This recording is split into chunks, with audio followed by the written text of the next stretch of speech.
Question number 10 15.2।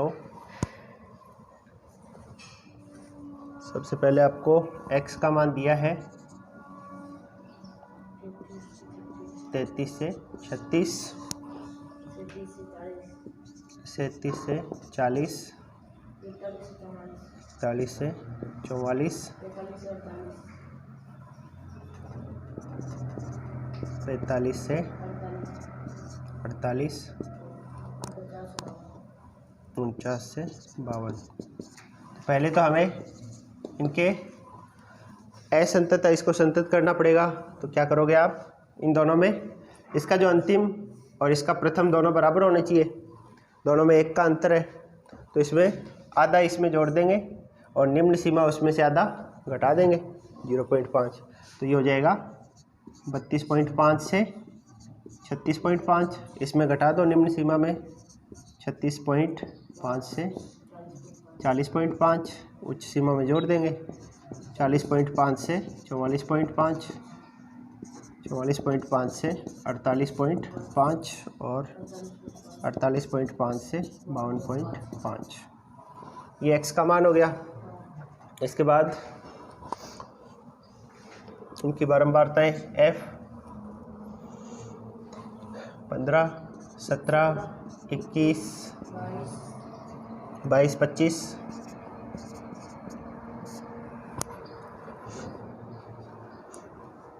इसमें हमें माध्य, मानक विचलन और माध्य व्यास, तो माध्य ज्ञात करना है। माध्य के लिए पहले x के बीच की, इनके बीच की कोई संख्या लिखोगे आप, तो क्या लिखोगे 32.5 और 36.5।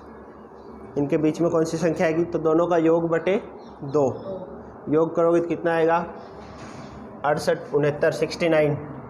तो कितना आएगा 34.5। इनके दोनों बीच का, दोनों का योग बटे 2 कर दो तो कितनी आएगी 38.5। इनका 42.5, 46.5, 50.5।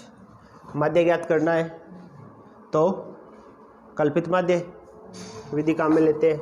कल्पित माध्य इसका आएगा जो बीच में 42.5। तो यहाँ पे हमने कल्पित माध्य या a का मान ले लिया 42.5।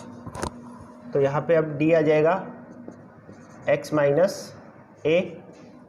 तो इसमें से 42.5 घटाओगे तो 8, 4, 0, 4, 8। और छोटा करना है तो इसको u बना दो। u बराबर d अपॉन h। h का मान जो इनका अंतर है 4, 4 का, इनका जो अंतर है 4, 4 का अंतर है सब में, तो ये हो जाएगा 4 का भाग दे दो तो -2, -1, 0, 1, 2। फिर क्या जरूरत पड़ती है हमें एफ यू की, f इंटू यू। तो एफ यू कर दो, f का u से गुणा। 15 इंटू -2 -30, 17 इंटू -1 -17, 21 इंटू 0 0। हाँ क्या बाद में आएगा वो, तो अभी तो माध्य निकालना है ना। माध्य के लिए एफ यू की जरूरत पड़ेगी। 22 इंटू 1 22, 25 इंटू 2 50। इनको जोड़ोगे सिग्मा एफ यू, कितना आएगा इसका मान 30 और 17 माइनस का -47, ये प्लस का 50 है तो +3 यहाँ से बच गया और 22 तो प्लस का 25। अब हमें यू स्क्वायर की जरूरत पड़ेगी।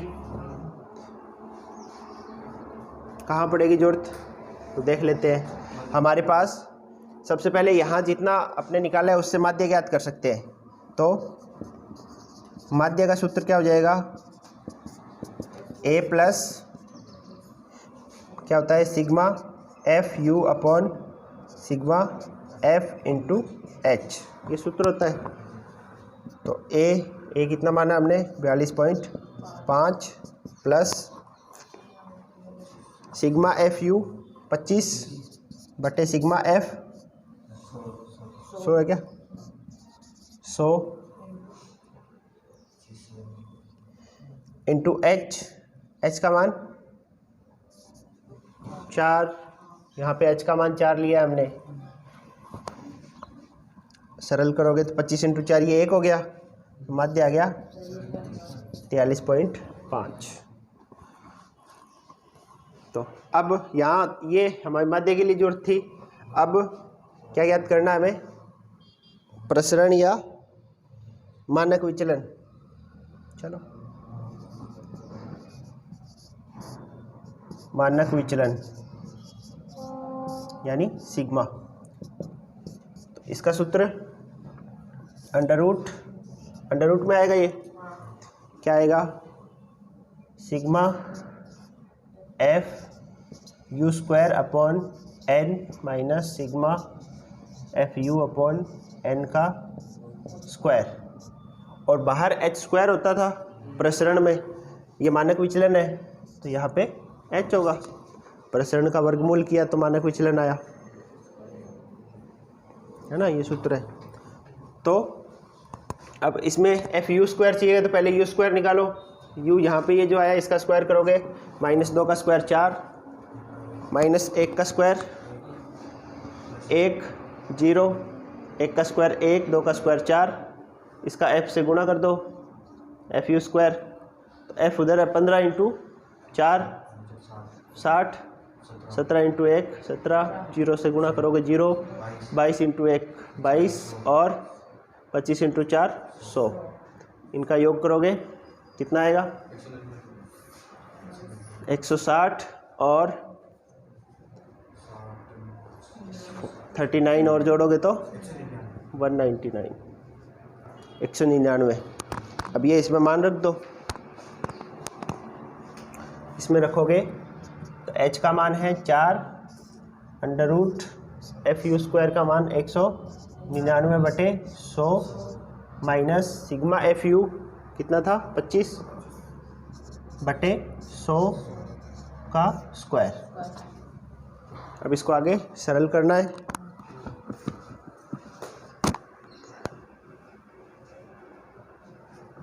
उधर भी जगह पड़ी है, उधर करते हैं, फिर इस तरफ कर लेते कैलकुलेट, या किसी एक को मिटा दूं, इधर से मिटा देता हूँ फर्स्ट वाले को।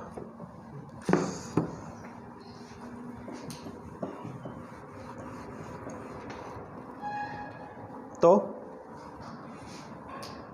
सिग्मा बराबर 4 × अंडर रूट 199/100 माइनस 1/4, 25/100 का मतलब 1/4 का स्क्वायर। 1/4 क्या होता है, 0.25 उसका स्क्वायर, और यहाँ पे ये क्या है 1.99। एक ये तरीका है और दूसरा, चलो इसको करते पहले। तो 4 अंडर रूट 1.99 माइनस इसका स्क्वायर करोगे, बताओ 0.25 का स्क्वायर बताओ जल्दी से।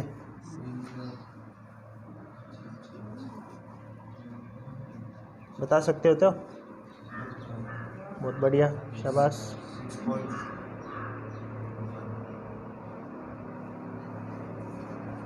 बाकी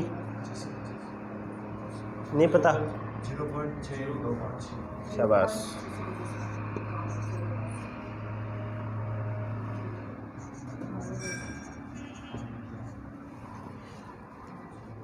पॉइंट के बाद 2 अंक है, स्क्वायर करोगे तो पॉइंट के बाद 4 अंक हो जाएंगे, और 25 का स्क्वायर 625 होता है। पॉइंट के बाद 4 अंक चाहिए हमें, तो फिर एक 0 हमने लगा दिया।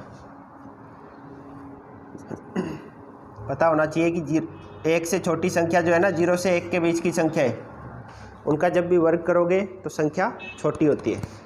1 से बड़ी संख्या का वर्ग करोगे तो संख्या बड़ी हो जाती है। 1 का वर्ग करोगे तो खुद के बराबर रहती है। जैसे 1/2 है, इसका स्क्वायर करोगे तो इसका आधा हो जाएगा 1/4। तो यहाँ पे भी इसका स्क्वायर किया हमने। अब इसमें से घटाओगे 4 × अंडर रूट कितना बचेगा, ये घटाओ करके दिखाई दो, आता होगा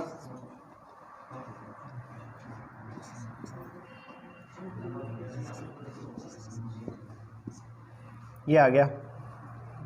अब इसका वर्गमूल, तो वर्गमूल के लिए क्या कर सकते हैं, पॉइंट के बाद 4 अंक है, पॉइंट हटा दो, 4 अंक लगा दिए और इनको 19275 अपॉन 100 अंडर रूट से बाहर निकाल लिया। अब इसका वर्गमूल करना है, इसका वर्गमूल इधर मिटा के करना पड़ेगा, तो इधर से मिटा ही देता हूँ मैं। अब इसका वर्गमूल निकालना मेन काम, तो हमें 19275 इसका वर्गमूल करना है। तो दो दो का जोड़ा बनाओगे, पहले 1 लिखोगे, तो 1 घटाओगे तो ये तो हो गया 0, आगे उतार लिया आपने 92, 1 में 1 जोड़ दोगे, ये तो पढ़ा ही आपने, बता दिया था पहले। यहाँ 2 आ गया। अब 2 का जितने से यहाँ जो संख्या लिखोगे उतने से ही गुणा करना पड़ेगा, तो कितने से करेंगे, 4 से, 5 से करते ही तो 25 × 5 ज़्यादा हो जाता है, 4 से भी ज़्यादा होगा, कितना हो जाता है, 96 हो जाता है। 3 से करना पड़ेगा, 3 से करोगे तो 69, 3 यहाँ लिख दिया, घटाओगे 23 आ रहा है ना, 23। अगला और उतार लो पेयर, 75, 23 इसमें जोड़ दो, 23 और 3 26। अब यहाँ जो संख्या आएगी वो यहाँ आएगी, तो लगभग 8 तक जाना चाहिए, क्योंकि 10 से करोगे तो या 9 से करोगे तो लगभग 8 से होना चाहिए शायद, देखता हूँ। 8 से करोगे तो रख देते हैं इसकी जगह इसका मान, तो 4 × 138.1 बटे में 100, क्योंकि पॉइंट के बाद 1 अंक लिया है, बटे में 100 भी है, पॉइंट के बाद 3 अंक बन जाएंगे। ये इनका गुणा करोगे कितना हो जाएगा, 4.23 बच गए, 12 और 3 15, 1 बच गया, 4 और 1 5 बटे में 100, ये हो जाएगा 5.524। आंसर क्या है, तो ये 15.2 अपनी कंप्लीट हो गई है। अब 15.3 शुरू करते हैं। 15.3 में क्या दिया है, माध्य व मानक विचलन की वही इकाई होती है जिसमें आंकड़े दिए गए होते हैं। जब हमें 2 विभिन्न इकाइयों वाले बंटनों की तुलना करनी होती है तो केवल प्रकीर्णन की मापों की गणना करना ही पर्याप्त नहीं होता है, अपितु एक ऐसी माप की आवश्यकता होती है जो इकाई से स्वतंत्र हो। इकाई से स्वतंत्र विचरण की माप को विचरण गुणांक कहते हैं। तो हमें विचरण गुणांक की जरूरत पड़ेगी, कोफिशिएंट ऑफ वेरिएंस, विचरण गुणांक, जिसका सूत्र हो जाएगा sigma upon x bar into 100। Sigma का मतलब मानक विचलन, अभी जो पढ़ा था, बटे x बार माध्य इंटू 100। तो विचरण गुणांक होता है मानक विचलन अपॉन माध्य इंटू 100। तो कोई 2 अपने को अगर बंटन अलग अलग दे रखे हैं और आपसे ये पूछा जाए कि कौन सा ज़्यादा स्थिर है या किस में ज़्यादा बिखराव है, तो उसके लिए हमें विचरण गुणांक को देखना पड़ेगा। जिसका विचरण गुणांक सबसे ज़्यादा है उसमें ज़्यादा बिखराव होगा, जिसका विचरण गुणांक कम है उसमें बिखराव कम होगा। बिखराव का मतलब क्या होता है, बिखराव का मतलब है जैसे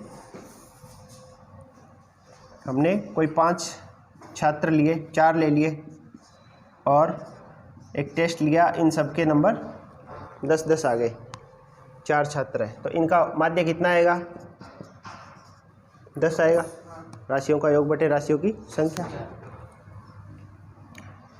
एक ऐसा है जिसमें 8, 12, 11, 9,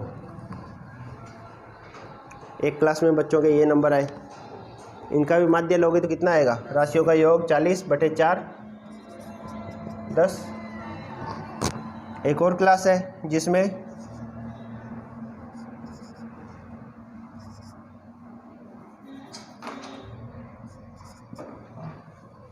कितना हो गया ये, इनका माध्य कितना आएगा 10। तो माध्य तो सबका ही बराबर आ गया। माध्य का मतलब होता है कि हम पूरा औसत जान लें कि लगभग, जैसे इस क्लास के बारे में माध्य हमने देख लिया कि लगभग बच्चों के एवरेज 10 का स्कोर आया है। तीनों क्लासों की यही कहानी है, तीनों के बारे में यही कह सकते हैं। तो हम क्या तीनों क्लासों के बारे में समान अनुमान लगाएंगे कि बच्चे किस लेवल के हैं, किस टाइप के, इंटेलिजेंट हैं कि कमज़ोर हैं कि किस लेवल के हैं। तो माध्य पूर्ण रूप से इस पूरे बंटन के बारे में नहीं बता सकता कि ये किस प्रकार का है। माध्य एक औसत बताएगा, भी औसत अगर 10 नंबर है, इसका मतलब हम ये मान के चलेंगे कि हर एक बच्चे की क्षमता 10 नंबर के बराबर है, उसके 10-10 नंबर आ रहे हैं। तो इसके लिए तो ये माध्य बिल्कुल सही है इस लाइन के लिए कि सभी बच्चों के 10-10 नंबर आ रहे हैं। पर इनके बारे में ये नहीं बता पाएगा कुछ। इसमें 0 नंबर वाला भी बच्चा है और 20 वाला भी है या 19 वाला भी है, तो इंटेलिजेंट भी है और बहुत ज़्यादा कमज़ोर बच्चा भी है, पर ये माध्य इसके बारे में सूचना नहीं दे पाएगा। तो ये जो केंद्रीय प्रवृत्ति के माप हम ज्ञात करते हैं वो इसीलिए करते हैं ताकि, ये तो छोटे लेवल पे है। अब एक कंपनी में हो सकता है 2000 व्यक्ति काम करते हैं, है ना, या कंपनी बहुत बड़ी है उसमें 20,000 व्यक्ति काम करते हैं।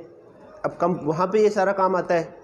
औसत खर्चा कितना होता है पर एम्प्लॉय को देने के लिए, एक आदमी पे एक दिन का अगर खर्चा मान लो वो बोलते हैं कि 2000 रुपये होता है, तो एक अनुमान लगाया जाता है कि पूरे महीने का या पूरे साल का इतना खर्चा है, ये वो है। या जो भी प्रोडक्ट वो बना रहे हैं उसके बारे में कि हम एक दिन में इतना प्रोडक्ट बनाते हैं, औसत हमारा ये है कि हम एक दिन में 100 प्रोडक्ट बनाते हैं। या कोई मशीन वगैरह ख़राब होने का, उसका औसत उनका अलग होता है, भी एक साल में एक मशीन ख़राब होती है अपनी, हो सकता है उनके पास 15,000-20,000 मशीनें हो जिन पे वर्कर काम करते हैं। तो ये सारी चीज़ें वहाँ काम आती है। तो अब डायरेक्ट हम सिर्फ माध्य से ये नहीं बता सकते कि कहाँ पे क्या है। तो उसके बारे में जानने के लिए हमने प्रसरण पढ़ा। प्रसरण में क्या था, प्रसरण का मतलब था कि जो हम जैसे माध्य से माध्य विचलन वगैरह ज्ञात किए थे, उसका मतलब कोई भी जो ये मान दे रखे इनका माध्य से ऊपर नीचे कितना बिखराव है। भी मान लो माध्य वाली लाइन ये है पूरी क्लास की 10 के बराबर, तो कोई बच्चा यहाँ 0 पे भी है और कोई बच्चा यहाँ ऊपर इससे 19 पे भी है, तो बिखराव इनका ऐसे है ना, किसी कम ज़्यादा, पर उनका एवरेज इसके लाइन के नज़दीक आ रहा है। ये वाला ऐसा है जिसमें बिखराव कम था। ये मान लो 10 वाली हमारी एवरेज लाइन है, तो 8 कम से कम 8 था और मैक्सिमम कितना है 12। तो मतलब इनका बिखराव सिर्फ इतनी रेंज में ही है। तो ये थोड़ा सा ज़्यादा बता पा रहा है अपना माध्य इसके बारे में। ये वाला ऐसा है जिसमें कोई बिखराव है ही नहीं, बिल्कुल इस लाइन के ऊपर ही चल रहा है। इसीलिए हम प्रसरण या माध्य से माध्य विचलन वगैरह जो ज्ञात कर रहे थे, फिर हमने मानक विचलन ज्ञात किया। ये सारा इसीलिए है कि वो राशियां अपने को इस पूरे बंटन के बारे में पूर्ण जानकारी दे पाए। जो सबसे ज़्यादा सटीक जानकारी देगा उसके बारे में हम आगे से आगे पढ़ते जाएंगे। तो ये चीज़ें इसीलिए हमने इसमें पढ़ा था। एक परास पढ़ाया था ना शुरू में। परास का मतलब यही था कि ये कितनी दूरी में फैले हुए हैं, अधिकतम माइनस निम्नतम। जैसे ये कितनी दूरी में है तो 19 माइनस 0, इसका परास आ गया 19, इसका परास 12 - 8, अधिकतम में से निम्नतम घटाया, मतलब इस रेंज में ही मिलेंगे सारे जो भी डाटा यहाँ पे है। इसका परास क्या हो जाएगा 0। तो अब हम इसमें विचरण गुणांक का हो जाएगा। कई बार जैसे अपने इसमें ही पढ़ेंगे, एक एग्जाम्पल से दिखाते हैं। जैसे एग्जाम्पल 13 में देखो, 2 कारखाने ए और बी में कर्मचारियों की संख्या और उनके वेतन नीचे दिए गए हैं। कर्मचारियों की संख्या अलग अलग है, वेतन मासिक वेतन बराबर है। अब तुलना करने के लिए दो अलग अलग दोनों का मानक विचलन लेना पड़ेगा। माध्य देखोगे तो दोनों का बराबर है। अब माध्य से तो वो कहेंगे दोनों ही कि मैं मासिक वेतन एम्प्लॉय को 2500 रुपये दे रहा हूँ, तो 2500 रुपये देने से क्या दोनों का खर्चा बराबर होगा? क्या नहीं हो सकता, क्योंकि एम्प्लॉय की संख्या अलग अलग है ना। तो इसीलिए जब दो अलग अलग बंटन अपने को दे रखे हैं तो फिर उनमें हम उनका तुलना कैसे करोगे आप? विचरण गुणांक इससे करोगे। तो तुलना के लिए जब दो कंपनियां या दो अलग अलग अपने को कुछ बंटन दिए जाएंगे, उनकी अगर तुलना करके पूछेगा तो हम विचरण गुणांक से उसकी तुलना करेंगे, विचरण गुणांक ज्ञात करेंगे। उसके लिए क्या करना पड़ेगा आपको? मानक विचलन ये निकालना पड़ेगा दोनों का अलग अलग। मतलब अब ये एक जो सवाल है ये दो सवाल हो जाएगा, 15.2 के दो सवाल के बराबर होगा। चलो देखते हैं। पहला सवाल है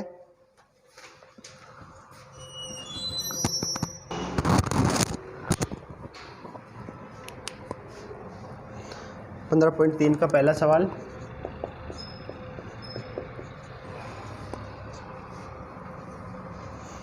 इसमें पहली सारणी दे रखी है, निम्नलिखित आंकड़ों में बताइए ए या बी में किस में अधिक बिखराव है। एक्स का मान दे दिया 10 से, इधर लिखता हूँ मैं नीचे, ये क्वेश्चन नंबर 1 है 15.3 का। एक्स का मान दिया है 10 से 20, 20 से 30, 30 से 40, 40 से 50, 50 से 60, 60 से 70, 70 से 80। इसके बाद में समूह ए, तो समूह ए की बारंबारताएं दे रखी है हमें 9, 17, 32, 33, 40, 10, 9। ये समूह ए की बारंबारताएं हैं, तो मैं इसको एफ ए लिख देता हूँ, है ना। अब क्या करना है? माध्य के लिए x का मान xi कितना आएगा? 15, 25, 35, 45, 55, 65 और 75, इनके 20 की संख्या लिख दी हमने। अब क्या करना है माध्य के लिए? या तो कल्पित माध्य विधि से करो, तो ये कल्पित माध्य हो जाएगा 45, 3 ऊपर संख्याएं 3 नीचे, तो जो बीच में है वो हमारा कल्पित माध्य। तो अब ए से तो नहीं, सीधा कल्पित माध्य लिख देता हूँ मैं। कल्पित माध्य बराबर 45। तो डी का मान आएगा x माइनस 45, ये हो जाएगा -20, -10, -30, -20, -10, 0, 10, 20 और 23। लो बंद कर दिया।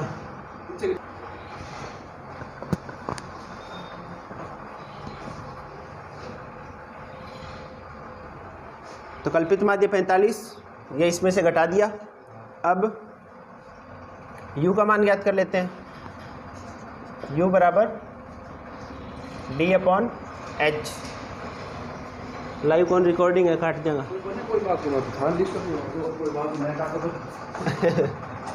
u बराबर d/h। h का मान कितना है?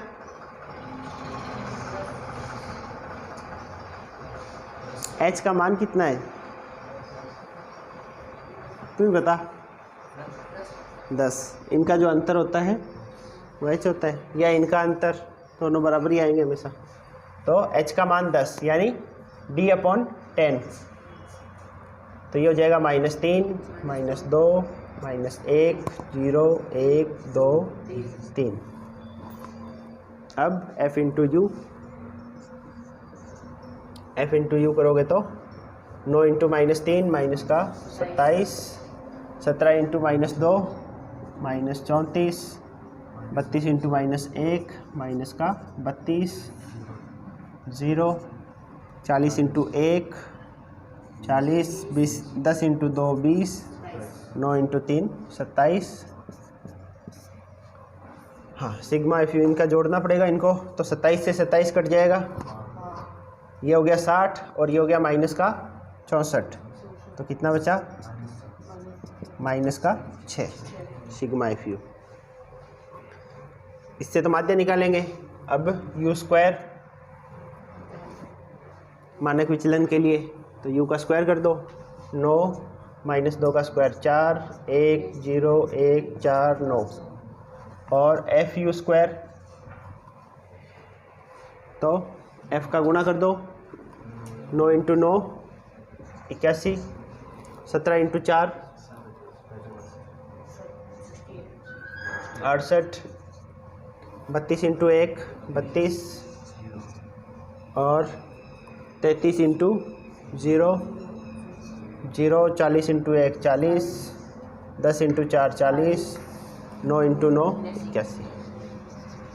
इनको जोड़ोगे तो sigma F U square is equal to 9 2 11 और 1 12,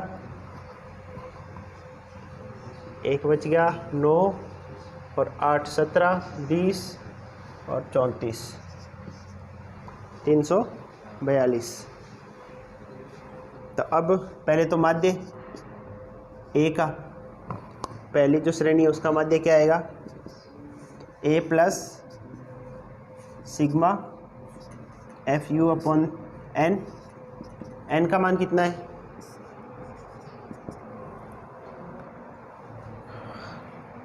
नौ 7 16, 18 21 और 9 30, 3 और 1 4 8 और 6 14 1 15, 150।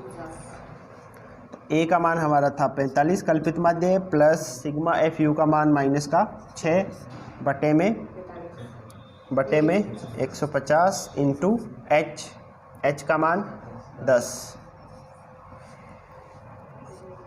तो ये आएगा 45 माइनस 0 इससे कट गया, ये हो जाएगा 2/5, यानी 2/5 का मतलब होता है 0.4, तो यह इसका आंसर आ जाएगा 3। ये 45 था,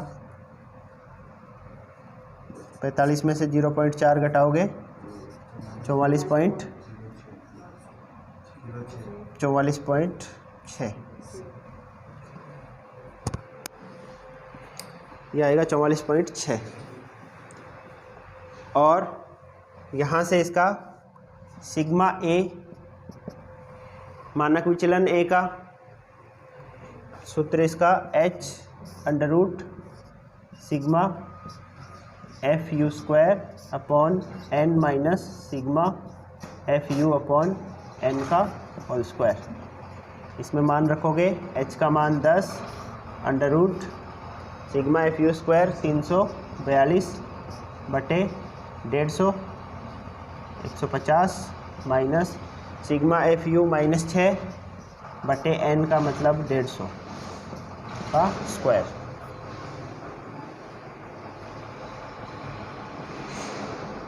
तो कैलकुलेशन इसमें काफ़ी होगी।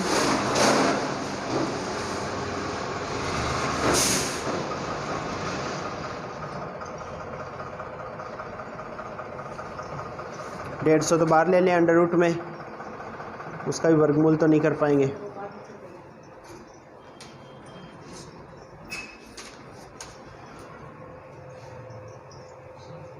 और चलो यही करता हूँ, फिर कैलकुलेशन यही करनी पड़ेगी।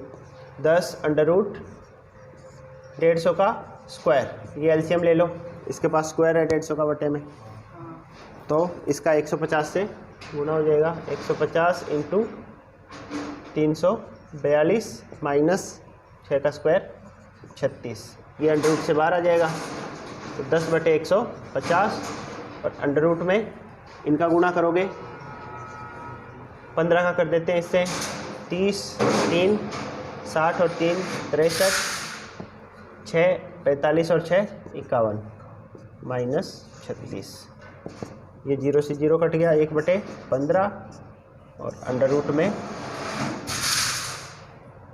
51 264,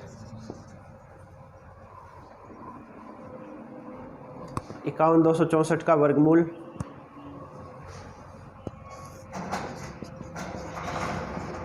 देख लेते हैं। 2 का जोड़ा बनाया।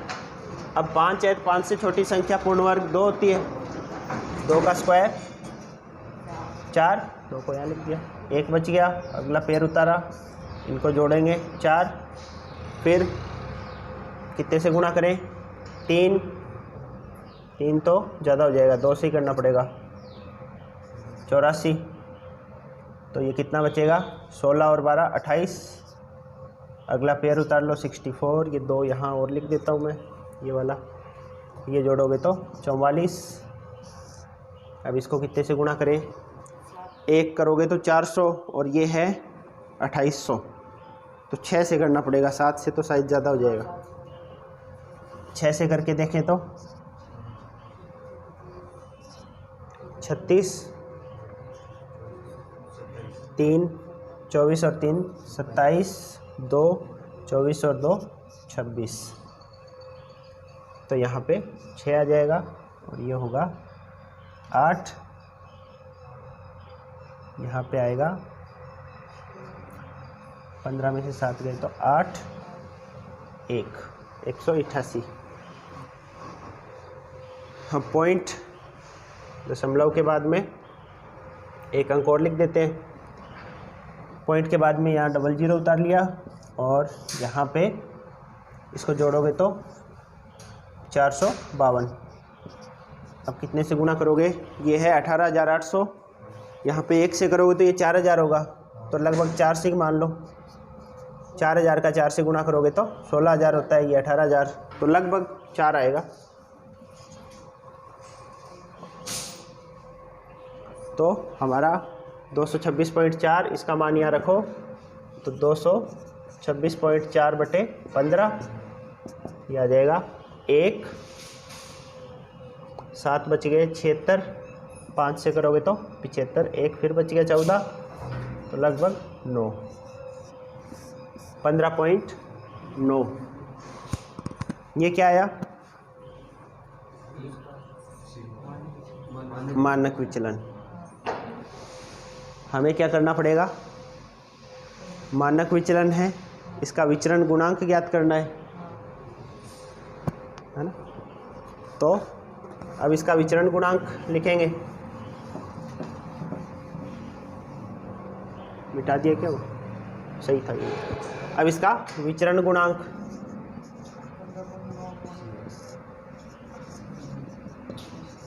तो विचरण गुणांक का सूत्र क्या था, सिग्मा अपॉन ए का सिग्मा है तो सिग्मा ए अपॉन एक्स बार इंटू 100।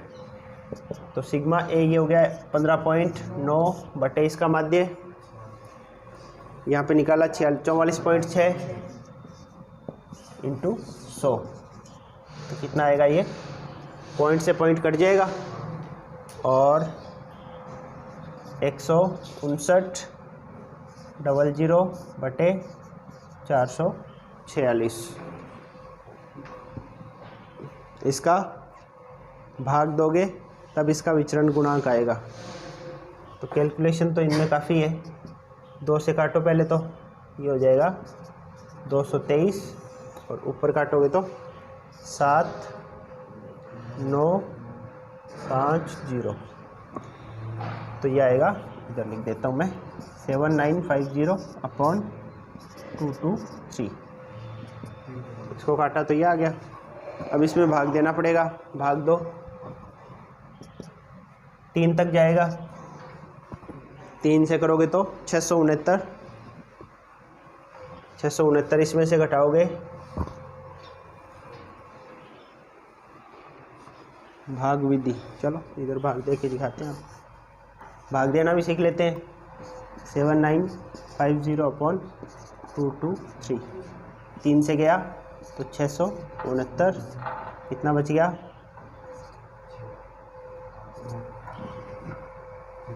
126, 0 और उतार लिया 1260। अब कितने तक जाना चाहिए, 6 तक जाएगा तो 6 तो ज़्यादा हो जाएगा, 5 तक ही जाएगा, 2230 का आधा 1115, कितना बच गया 45, 145 बच गया, तो 35.0 उतार लिया। अब कितने तक जाएगा, लगभग 6 तक, तो इसका आंसर 35.6। ये इसका विचरण गुणांक आ गया। किसका है? पहली, है ना, पहली श्रेणी जो समूह है ए, उसका विचरण गुणांक है। ऐसे ही हमें बी का विचरण गुणांक ज्ञात करना है और फिर आप तुलना करोगे, जिसका ज़्यादा होगा उसका विचरण या बिखराव ज़्यादा होगा और जिसका विचरण गुणांक कम है उसका बिखराव कम होगा। टाइम बता दो, अगर है तो दूसरा भी करवा दूँ इसी में ही। पहले का बी आंसर आया ना, बी वाला आपने कर लिया होगा। एक वो जो 10वां भी कर लिया था, 15.2 का आंसर आ गया। उसमें अपनी थोड़ी सी है ना, वो जो वर्गमूल निकाल रहे थे, हाँ, तो वहाँ पे एक जगह थोड़ी सी गड़बड़ हुई थी। कितना आंसर आया था अपना? 138.1 आया था। लिखा तुमने, किसी ने? वर्गमूल निकाला ना, वहाँ 138.1 था, वहाँ 138.1 की जगह 8 होगा पॉइंट के बाद, हाँ, है ना। अपने वो 2300 कुछ संख्या थी, उसके नीचे 2300 लिख दिया, वो 2100 कुछ हो रहा था उस वजह से। हाँ, तो इसीलिए वो उसका आंसर एग्जैक्ट क्या था? 5 कितना आया था लास्ट में? पॉइंट के बाद 52 आ रहा था अपना, वैसे 55 आएगा पॉइंट के बाद। बाकी तो अपना ठीक था। वो लास्ट ये पॉइंट के वाला जो अंक था उसमें थोड़ी सी, तो वो आप करेक्ट कर लेना।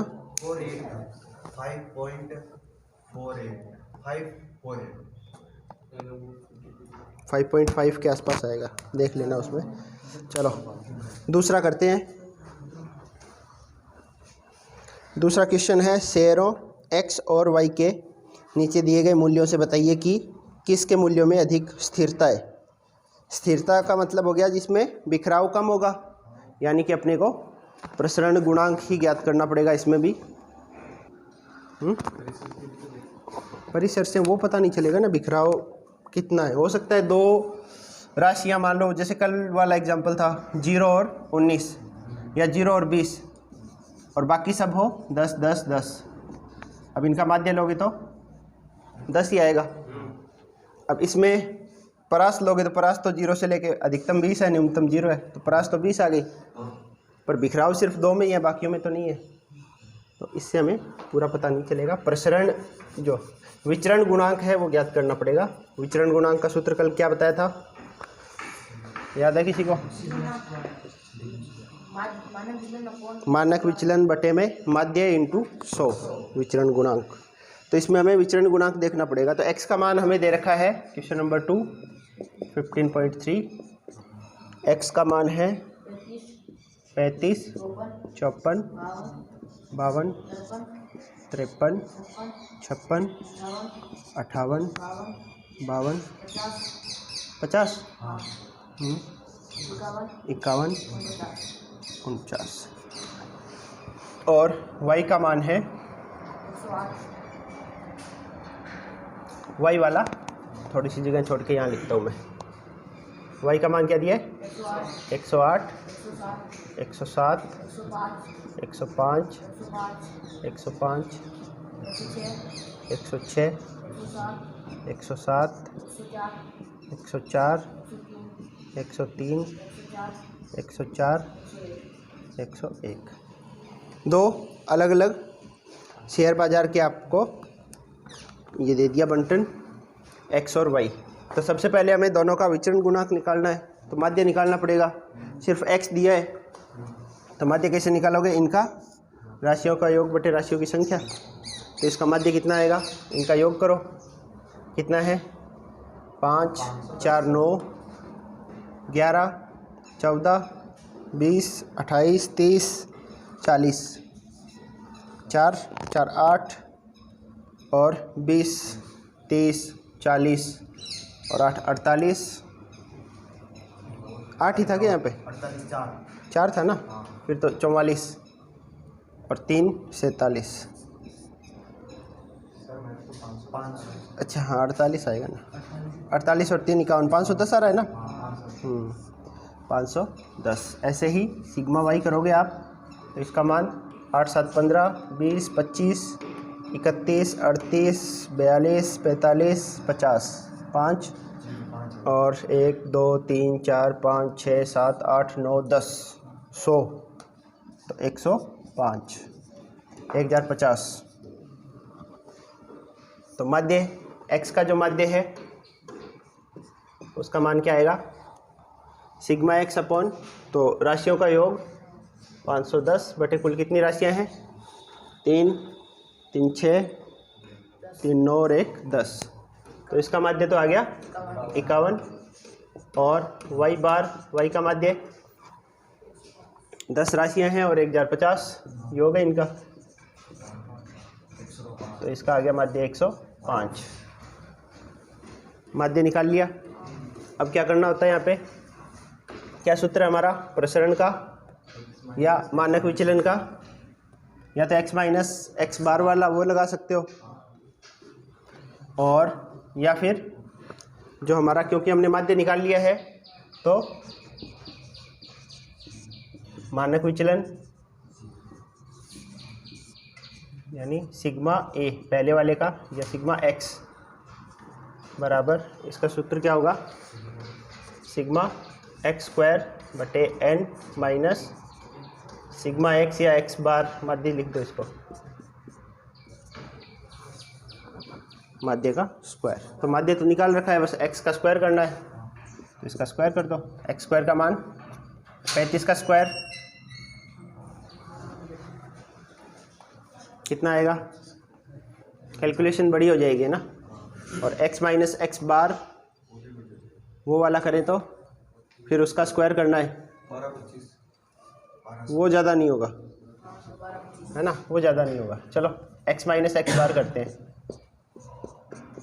वो कैलकुलेशन बड़ी नहीं होगी, तो x माइनस एक्स बार करके उसका स्क्वायर सीधा, तो x बार का मतलब 51, 35 में से 51 घटाओगे तो 16, 16 का स्क्वायर 256, 54 में से 51 घटाओगे 3, 3 का स्क्वायर 9, 52 घटाओगे तो 1, 1 का स्क्वायर 1, 53 घटाओगे तो 2, 2 का स्क्वायर 4, 56 51 में से घटाओगे तो 5, 5 का स्क्वायर 25, 58 का अंतर है 7 का तो 49, 52 से 1, 50 से 1, 51 से 0, 49 से 2 का स्क्वायर 4, ये आ गया। और ऐसे ही इसमें y माइनस वाई बार, तो इसका डिफरेंस 105 से अंतर लेना है और इसका फिर स्क्वायर कर देंगे, तो 105 से अंतर है 3, 9, 2 का 4, 0, 0, 1, 4, 1, 4, 1 और इससे 4 का अंतर है तो 16। तो ये सूत्र नहीं लगा के, ये थोड़ा सा ज़्यादा कैलकुलेटिव होता, हम सूत्र लगाएंगे sigma x minus X bar का स्क्वायर अपॉन n, पढ़ा था ये सूत्र हमने। तो इसका मान कितना आएगा, इनको जोड़ो, ये एक ही ज़्यादा है 6, ये बाकी जोड़ दो, 4, 5, 6, 9, 15, 20, 25 और 15, 40, 4 और 4 8, 2 10 और 5 15, 1 बच गया तो 3, 350 है, ये जोड़ोगे तो 9 और 4 13, 14, 18 और 19, 23, 24 और 6 30, 3 बच गए और 1 4, 40, इसमें रखोगे तो सिग्मा x बराबर x माइनस एक्स बार का सिग्मा 350 बटे में n 10, तो इसका मान आ गया। अच्छा, इसका वर्गमूल होता है भी सिग्मा में, वो प्रसरण होता है, मानक विचलन में इसका वर्गमूल, तो 35 का वर्गमूल कितना आएगा,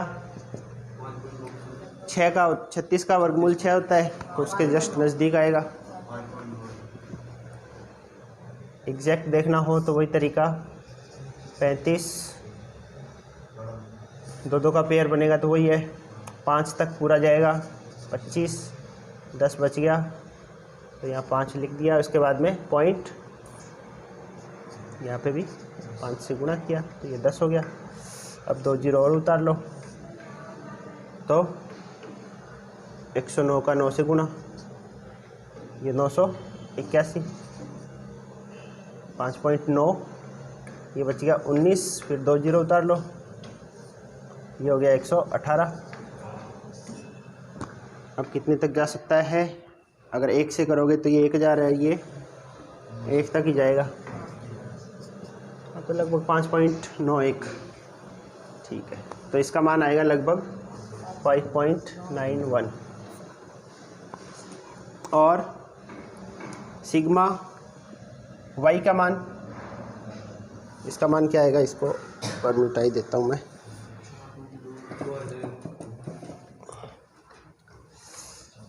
सिग्मा वाई बराबर under root sigma Y minus Y bar का स्क्वायर अपॉन एन।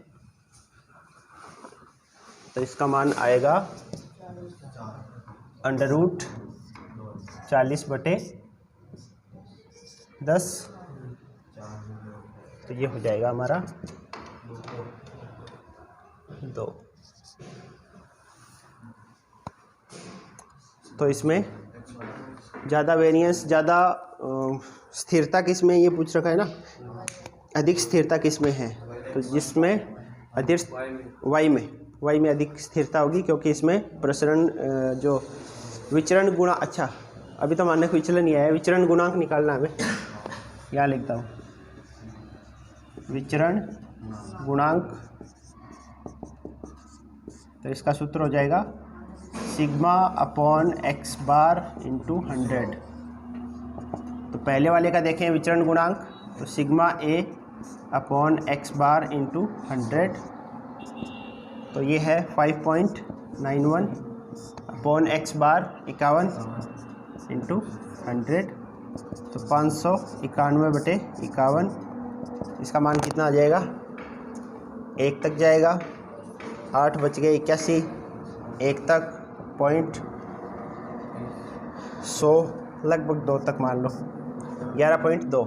और ये है एक x का विचरण गुणांक। अब y का विचरण गुणांक देखते हैं।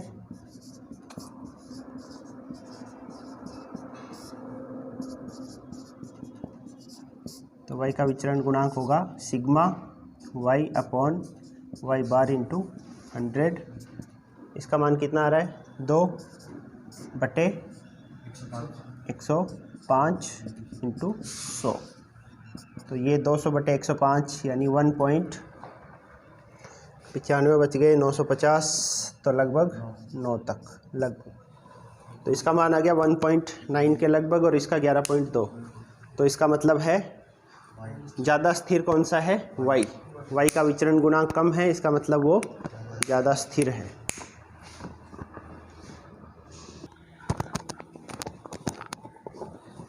तो अगला तीसरा सवाल है, एक कारखाने की 2 फर्मों ए और बी में कर्मचारियों को दिए गए मासिक वेतन के विश्लेषण का परिणाम है। फर्म ए और फर्म बी दे रखी है हमें। वेतन पाने वाले कर्मचारियों की संख्या 586 और 648। मासिक वेतन का माध्य दोनों का बराबर है ना, और वेतनों के बंटनों का प्रसरण 100 और 121 दे रखा है हमें। पहला सवाल है, ए और बी में से कौन सी फर्म अपने कर्मचारियों को वेतन के रूप में अधिक राशि देती है। माध्य तो बराबर आ रहा है,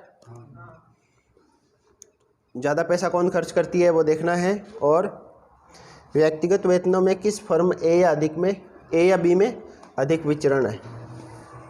क्वेश्चन नंबर 3 15.3 हमें 2 फर्म दे रखी है, फर्म ए और फर्म बी। सबसे पहले इनमें कर्मचारियों की संख्या, तो इसमें कितने कर्मचारी है, 586, इसमें कर्मचारी है 648। तो कर्मचारियों की संख्या, फिर है इनका माध्य इसका है, दोनों का बराबर है 5253, इसका भी 5253। और प्रसरण यानी प्रसरण इसका है 100, इसका 121। तो मानक विचलन कितना हो जाएगा,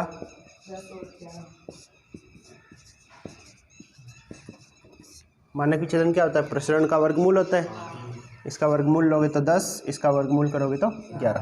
तो इनके मानक विचलन आ गए 10 और 11। अब पहला सवाल है कि ए और बी में से कौन सी फर्म अपने कर्मचारियों को वेतन के रूप में अधिक राशि देती है। तो दोनों में से कौन अधिक राशि खर्च करता है वेतन में। यह तो इनका माध्य है, तो इधर लिख देते हैं।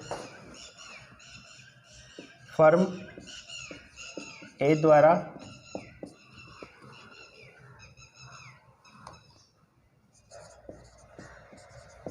कर्मचारियों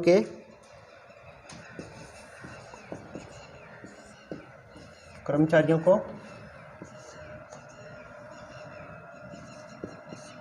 दिया गया कुल वेतन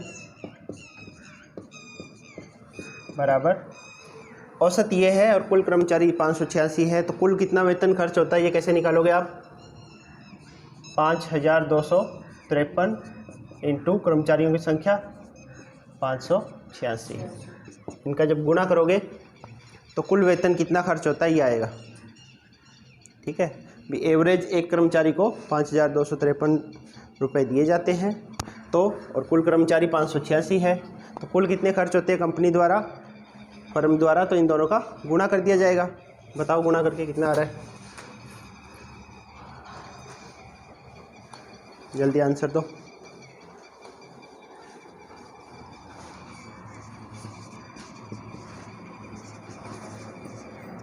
गुणा करोगे तो 18, 30, 31, 3 12 और 3 15, 1 30 और 1 31, 24, 2 40 और 2 42, 4 16 और 4 20, 2 40 और 2 42,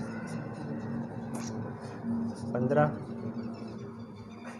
1 25 और 1 26, 2 10 और 2 12, 1 25 और 2 25 और 1 26, 8 5 12, 8 7 0 3।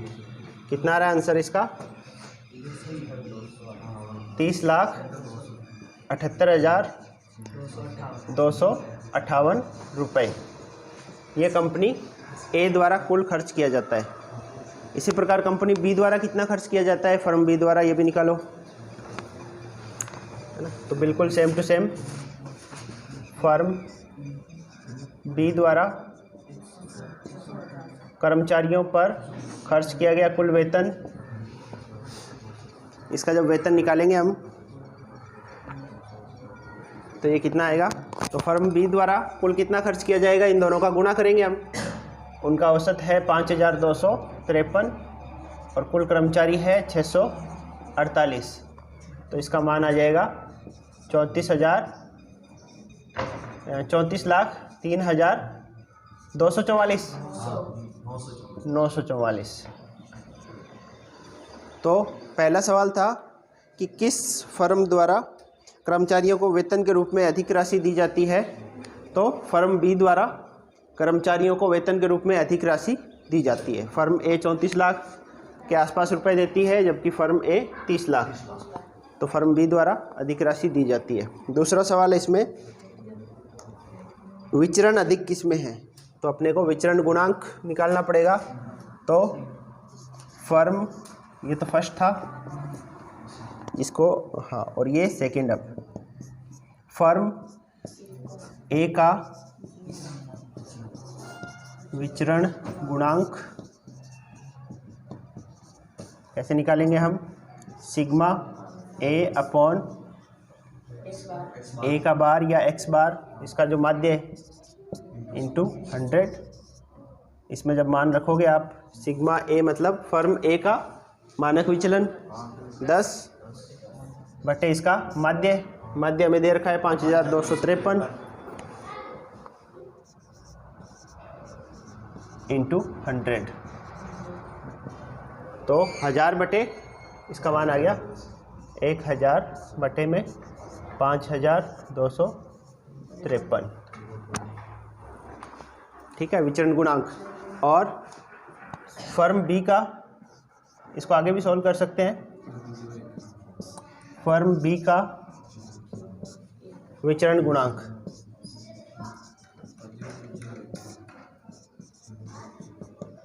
तो फर्म बी का विचरण गुणांक कितना आएगा, वही सिग्मा बी अपॉन इसका माध्य इंटू 100। इसमें जब मान रखोगे बी का माध्य है, ये मानक विचलन 11 बटे इसका माध्य है वही 5253 इंटू 100।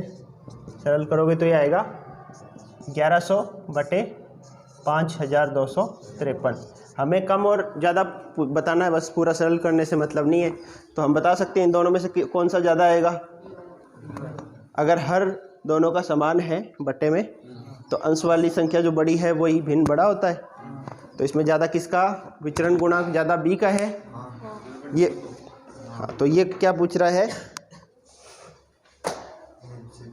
किसका विचरण अधिक है। तो विचरण अधिक किसका हो जाएगा, बी का, है ना। तो बी का विचरण अधिक है ए से। ठीक है, तो इसमें आगे सरल करना चाहो तो कर लेना। बाकी क्योंकि हमें कम ज़्यादा ही पूछा है तो एग्जैक्ट संख्या आपसे पूछी नहीं है, तो आप इसी यहीं से कम और ज़्यादा बता सकते हो।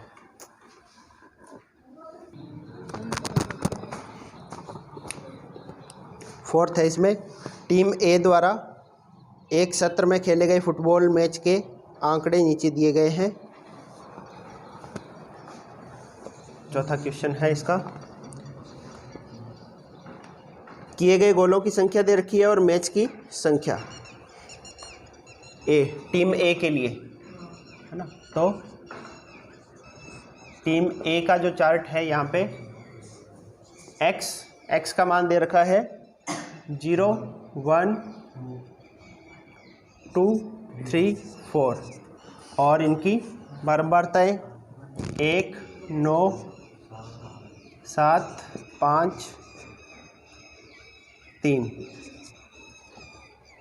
ठीक है भी, इसका मतलब ये है कि एक मैच ऐसा है जिसमें कोई भी गोल नहीं किया गया। एक्स में दिए गए हैं गोल कितने किए गए वो, और दूसरा जो है उसमें है मैचों की संख्या। तो एक मैच ऐसा है जिसमें कोई भी गोल नहीं किया, 9 मैच ऐसे जिनमें 1-1 गोल किए हैं, 7 मैच ऐसे जिनमें 2-2 गोल किए हैं, 5 मैच में 3 गोल और 3 मैच ऐसे जिनमें 4-4 गोल किए गए हैं। यानी कि ये बारंबारता दे रखी है। 4 कितनी बार आएगा, 3 बार, 3 कितनी बार है, 5 बार। तो ये आपको बारंबारता दे रखी है और ये एक्स का मान हो गया। अब हमें और आगे दिया है, टीम बी द्वारा खेले गए मैच में बनाए गए गोलों का माध्य दे रखा है और मानक विचलन दे रखा है।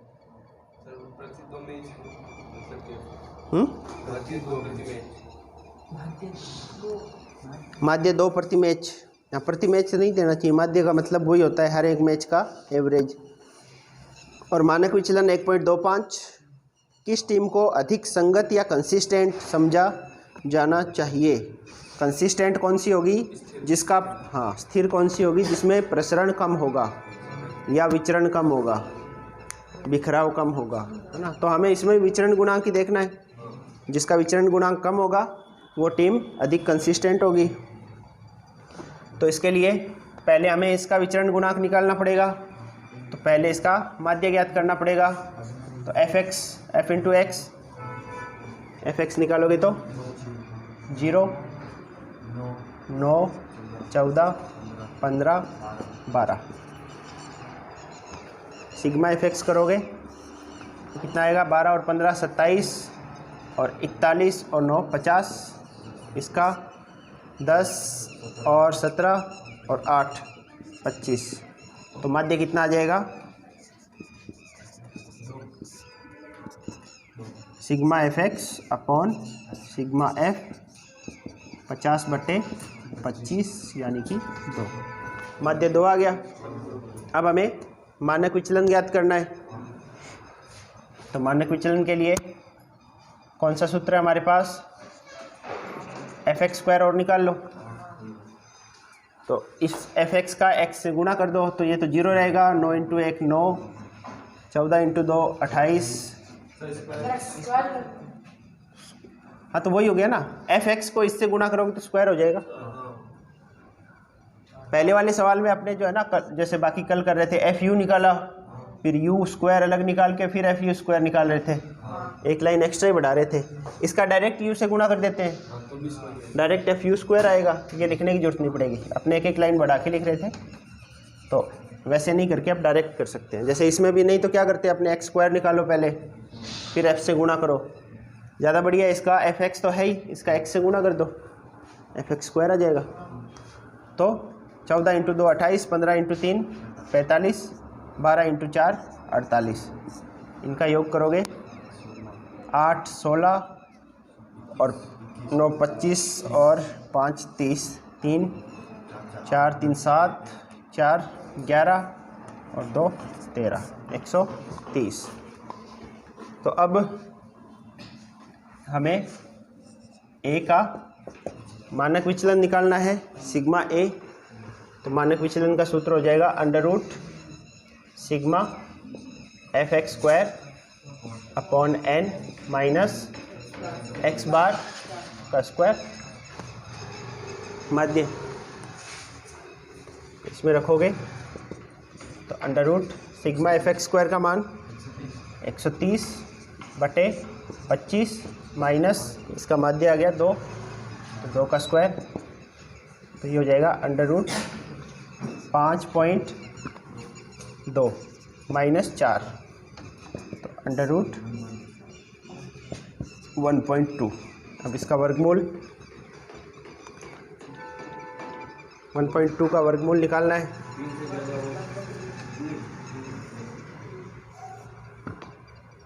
तो 1.2 और पॉइंट हटा दो, है ना, पॉइंट की जगह 1, ठीक है, ताकि नीचे वाले तो वर्गमूल से हटे। तो ये क्या हो गया, अंडर रूट 120 बटे 10। 120 का वर्गमूल निकाल लो। अब 2 का जोड़ा बनाओगे तो 1, ये हो गया 2, यहाँ घटाया तो ये 20 बचा, 0 तक जाएगा, है ना, क्योंकि 1 से करते ही तो 21 हो जाएगा, तो 20, यहाँ पे 0। अब पॉइंट आगे के अंक उतार लो, 00, ये हो गया 20। अब कितने से करें हम, इसका 9 से करेंगे तो 18 81, कितना बच गया 119। अब फिर 2 0 उतार लो, इधर हो गया 218। अब इसका कितने से करेंगे, ये 2000 ये 11000 है, तो लगभग 5 से होगा, है ना। तो लगभग आंसर हमारा 10.95 अपॉन 10, 1.095। और जो दूसरी टीम है उसका निकालते हैं। मानक विचलन अपने को दे रखा है बी का, अच्छा ये तो मानक विचलन हुआ, अभी इसका विचरण गुणांक निकालना बाकी है। तो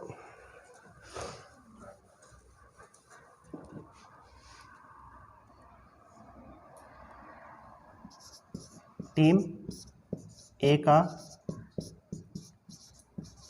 विचरण गुणांक बराबर सिग्मा ए अपॉन एक्स बार इंटू 100। इसमें मान रखोगे, सिग्मा ए का मान हमारे पास आया 1.095 अपॉन एक्स बार 2 इंटू 100। तो 109.5 में 2 का भाग दे देंगे, तो इसका आंसर आएगा कितना आएगा 54 पॉइंट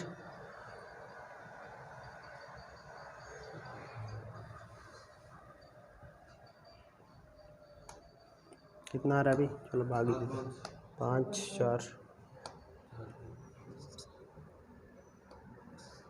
2 7 या 2 8,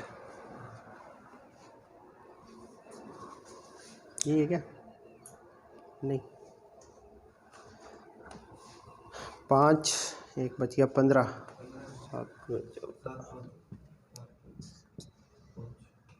1 बच गया 7 के आसपास, 54.77। टीम बी का विचरण गुणांक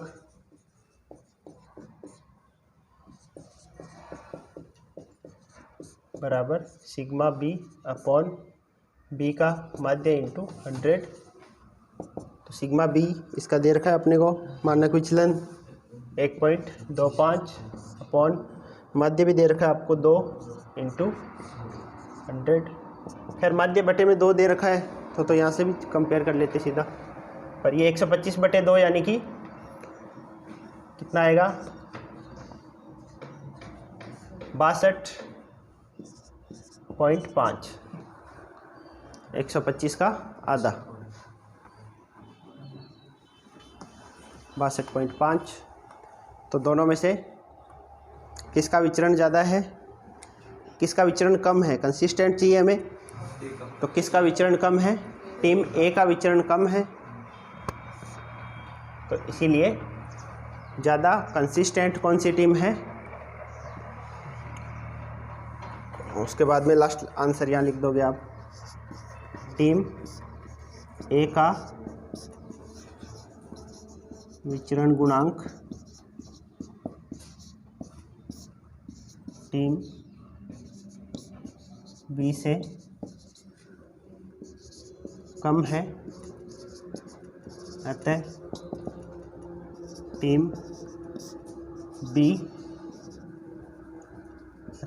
ए अधिक संगत या कंसिस्टेंट है।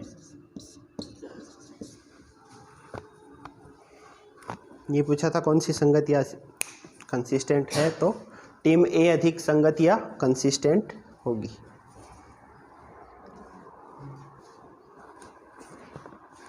समझ आ गया? तो पांचवा सवाल है 50 वनस्पति उत्पादों की लंबाई x सेंटीमीटर में और भार y ग्राम में के योग और वर्गों के योग नीचे दिए गए हैं। पहला आपको दिया है सिग्मा xi, जहाँ पे i का मान 1 से लेके 50 तक है 212। उसके बाद में sigma i1 to 50 xi square 902.8। Sigma i1 to 50 yi इसका मान है 261 और sigma i1 to 50 yi square इसका मान है 145.6।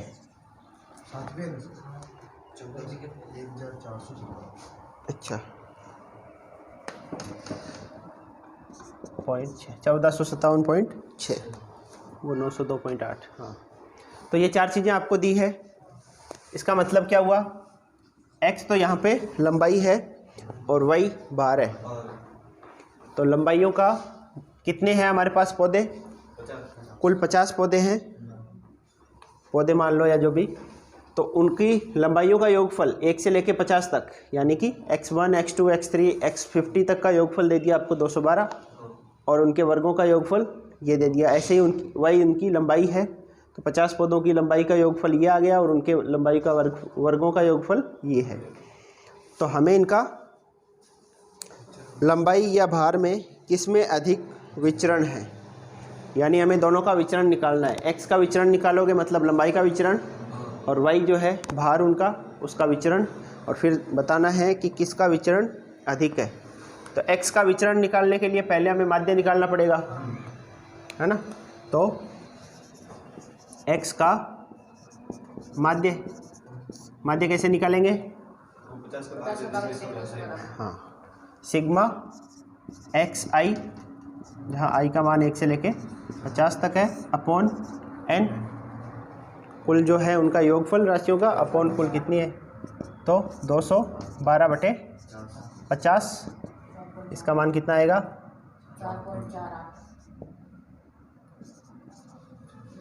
4.24।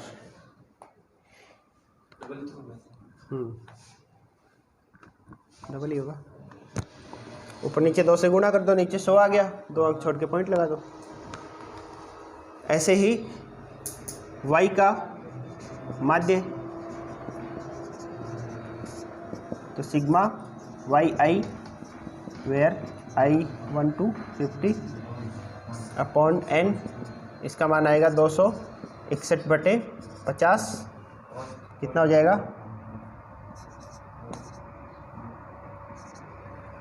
5.5। ये तो हमने इसका डबल किया है, ठीक है, ये आ गया 5.22। इसके बाद में और क्या चाहिए हमें, इनका प्रसरण मानक विचलन, तो सिग्मा x का मानक विचलन कितना आएगा, तो इसका सूत्र है सिग्मा एक्स आई का square upon n minus X bar का स्क्वायर, सूत्र जानते हैं हम, और इसका वर्गमूल मानक विचलन के लिए। सर ऐसे कंपैरिजन करना हो तो लगाना पड़ेगा अंडर रूट। कंपैरिजन करना है, पर कंपैरिजन वही है ना, इनके रेस्पेक्ट में अगर एक ही होती ये श्रेणी, जैसे पहला सवाल था तो वहाँ कोई दिक्कत नहीं थी। पहले सवाल में जैसे क्या था, x का मान एक ही था, इनकी बारंबारताएं अलग अलग थी, जबकि दूसरा और तीसरा ये बाकी जो सवाल है इनमें x जो उनकी श्रेणी है वो भी अलग है और उनकी बारंबारताएं भी दोनों अलग अलग है, तो फिर वहाँ से प्रसरण से काम नहीं चलेगा, मानक विचलन और फिर इस सूत्र से, तो मानक विचलन ही निकालना पड़ेगा। तो इसका मान कितना है, सिग्मा एक्स आई स्क्वायर, इसका मान दे रखा है अपने को 902.8 बटे में n, कुल कितने हैं 50, माइनस इनका माध्य 4.24 इसका स्क्वायर और फिर अंडर रूट, और या फिर इसको वही है, इसकी जगह ये लिख दो, चाहे 212/50, ताकि 50 आप लघुत्तम ले इसको, तो भी कैलकुलेशन, फिर वो 50 का भाग देना होगा तो उससे करके देख लो, या इसका स्क्वायर कर लो, आपको जैसा, इसका स्क्वायर सही था क्या, चलो तो 4.24, तो जल्दी से बताओ कितना आएगा इसका मान, अंडर रूट, ये तो है, डबल कर दो ऊपर वाले को, 0.5, इधर से नहीं, इधर से डबल शुरू करना है, 16.5018 और फिर 2 अंक छोड़ के पॉइंट लगाना है, तो इसका मान आएगा 18.056 माइनस इसका स्क्वायर करोगे, ये स्क्वायर बताओ जल्दी से, 424 का स्क्वायर बता दो,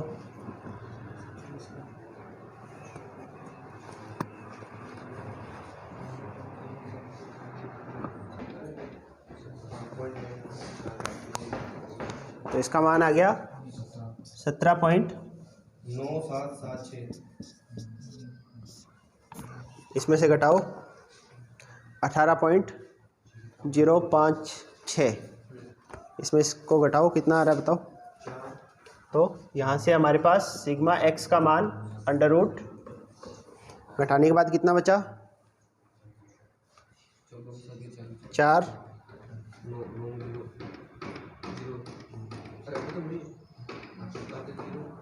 0.0484, अच्छा, इसका वर्गमूल कितना आएगा,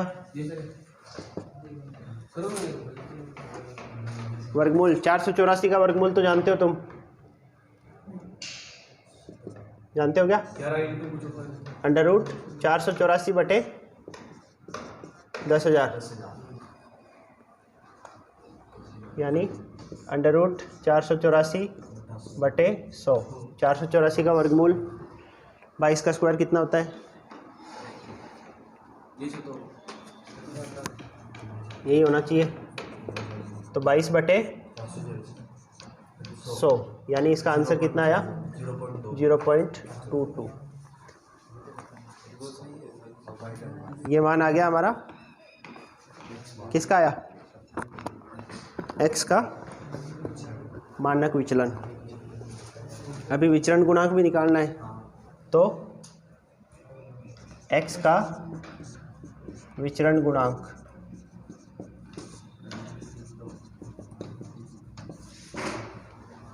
सिग्मा x अपॉन इसका माध्य इंटू 100, मान रखोगे 0.22 अपॉन इसका माध्य है 50, माध्य आया इसका 4.24 इंटू 100, तो ये आ गया 22/4.24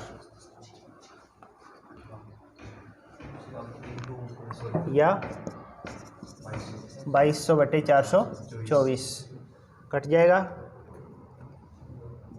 1100/212 और कट जाएगा 1100 का आधा 550/106, फिर कट जाएगा 550 का आधा कितना होता है 275/53। अब इसमें भाग दो, सर वापस 4 के साथ आएगा माइनस में, कहाँ पे, इस माइनस ऊपर 0.4 सिग्मा x 484 लिखा ना, वहाँ पे 784 है। देख के तो बताओ फिर, यहाँ पे हाँ 0.784, कैलकुलेशन बढ़वा रहे हो हमारी, 784। अब ये किसका वर्गमूल होगा,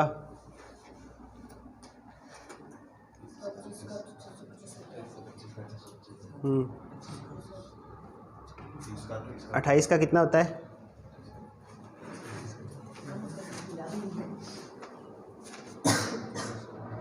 अट्ठाईस का बताओ जल्दी,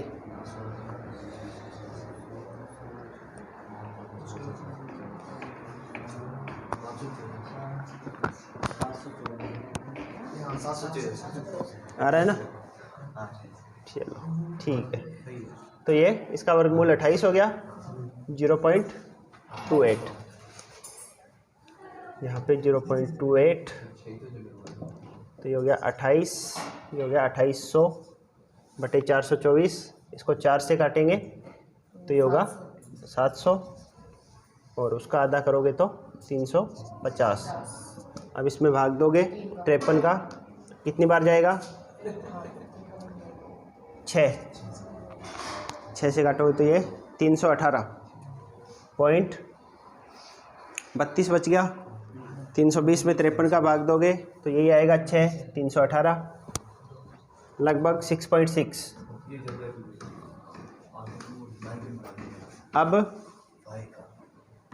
अभी तो y का विचरण गुणांक बाकी है, तो पहले y का मानक विचलन, y का मानक विचलन सिग्मा y, यही सूत्र लगेगा, सिग्मा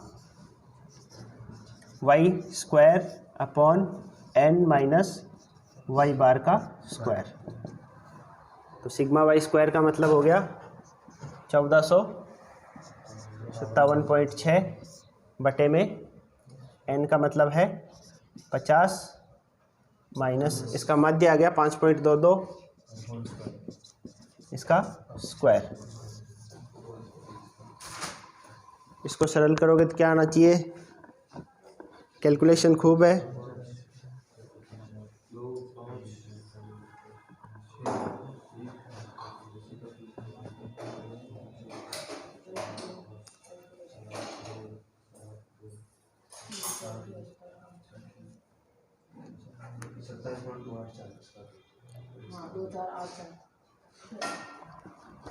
इसको सरल कर लेना, इसका आंसर आएगा 26.23 वर्गमूल करने के बाद में। जैसे इसका था 0.28, इसका आएगा 26.23, क्योंकि ये वाली संख्या बड़ी है, इसमें 1400 है, बड़ी संख्या आएगी अंदर, यहाँ 900 था, छोटी थी संख्या, तो इसलिए इसका ये आएगा 26.23। और फिर y का विचरण गुणांक ज्ञात करोगे, सेम यही सूत्र है, तो इसका विचरण गुणांक डायरेक्ट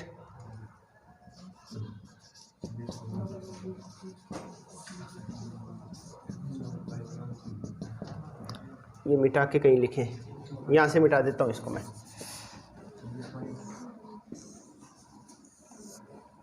y का विचरण गुणांक, y क्या है?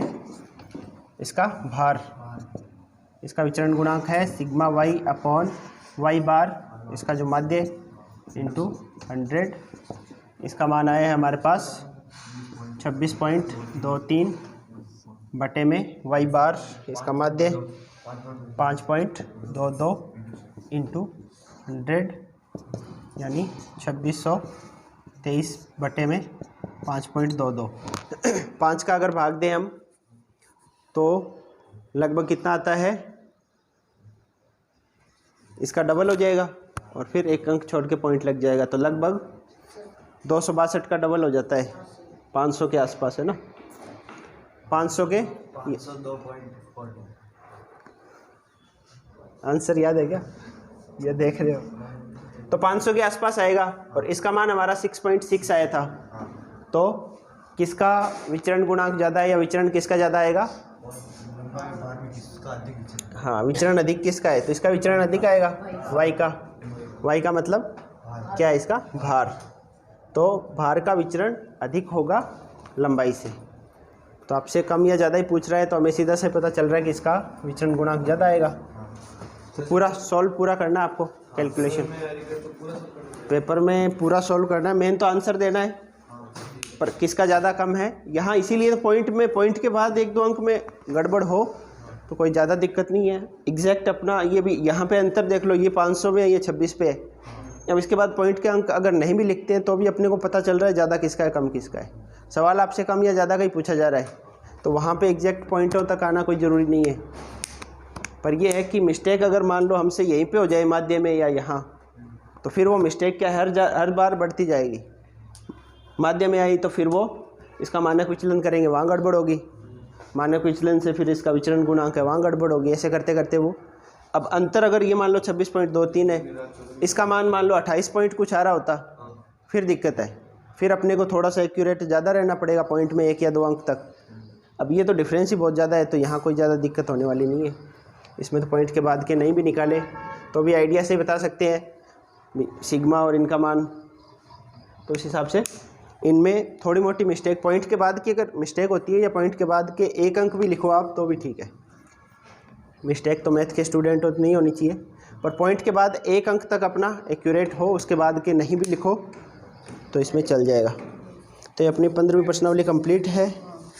विविध के सवाल करने से पहले विविध के जो एग्जाम्पल है उनको अच्छे से करना, एग्जाम्पल अच्छे हैं और विविध में सवाल भी बहुत बढ़िया है।